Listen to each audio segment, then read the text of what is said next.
Hey, sports fans, Larry Eater, Athletics Chat 25. The Epilogue. This is where, of course, I can speak as long as I want, but Mike has this little prod to kind of keep me under control.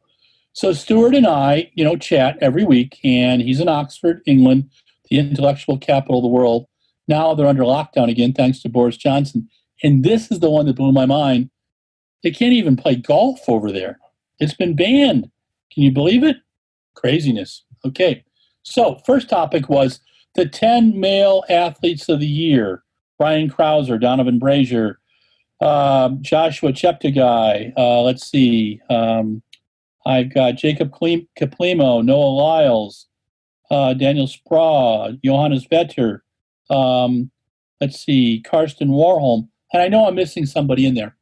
But what we got to thinking about is that all these guys are pretty good, but Stewart said it's been a rather shortened season. Mondo had 16 competitions. Donovan Brazier had 10. Ryan Krauser had 10. Noah Lyles, I think, had 5. I'll have to check on that. Karsten Warholm had 7. Right now, we're kind of staying with Mondo Duplantis and Karsten Warholm. Well, we'll have to see. What's really cool is all these athletes, male athletes, are quite entertaining. And they're a lot of fun to watch and to enjoy competing. And I think they give a good message that you can be friends off the competitive field, but also compete with people respectfully. I think those things are really important.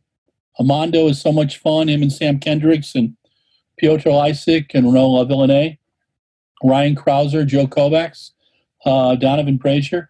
I am really looking forward to Joshua Cheptegei and Jacob Kaplimo taking on Mo Farah in the 10 this upcoming year. I think it could be a lot of fun. And Johannes Vetter getting those big javelin marks out there. Now the number 2 javelin mark ever. Let's see what he can do. Karsten Warholm. Karsten at the 400-meter hurdles is just phenomenal. And Noah Lyles, we just like Noah. Noah's a blast. He's a lot of fun. He loves social media. He's great with the media and interviews. And hope to get an interview with him before the end of the year. We'll have to keep our fingers crossed there.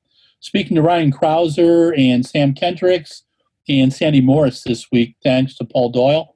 That should be a lot of fun.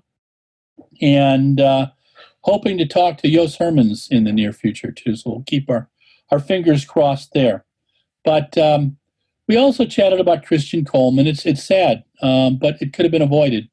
And he's going to be the butt of jokes for a while because he had to be supposed to have been home on December 9th from 7:15 to 8:15. And looks like he did everything but be at home. Chipotle, a Supercenter, Walmart, somewhere else too. So,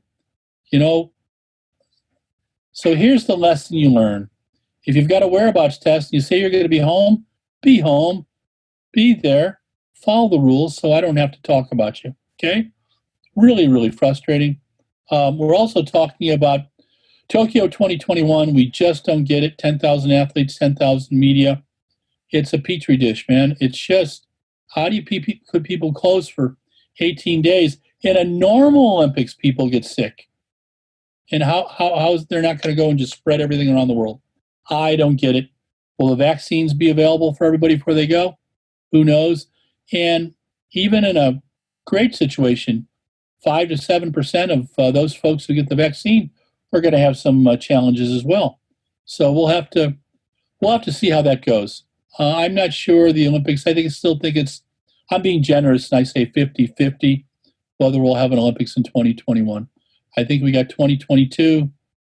We'll probably have a indoor and outdoor, European and a Commonwealth Games. It'll be a busy, busy year. European indoor champs in Torun. I love Poland. I'd really like to go, but just don't know if they're going to even have countries open. So please do your part. Wash your hands for 20 seconds. That's longer than it takes Noah Lyles to run the 200 meters. Wear a mask indoors, especially outdoors. When you're indoors and having a meal, the only time you should take it off is when you're eating. Be careful, please. I don't want people getting sick. And this is not something fake. It's not fake news. Understand that when people say fake news, they're taking you off what the real topic is. This is nothing new. Demagogues have been doing this stuff for 200 years. They blame the reporters. And yes, reporters are human, and can they make mistakes? But I don't think they've made mistakes about COVID. 216,000 Americans have died. It's embarrassing. Do I think our president meant it? No. But I think there were things that could have been done to minimize, and it hasn't been. So please stay safe. Tomorrow is the election in the U.S. If you haven't voted early, please go vote tomorrow. Exercise your right to vote. They say right now we're on track for the highest percentage of the U.S. electorate voting since 1908. That's pretty exciting. Be part of it. It's about, if I don't care what side you believe in, you need to vote. Because if you don't, you can't say anything. If you haven't exercised your right to vote, you can't say anything. So this is Larry Eder with RunBlogRun. Stay safe.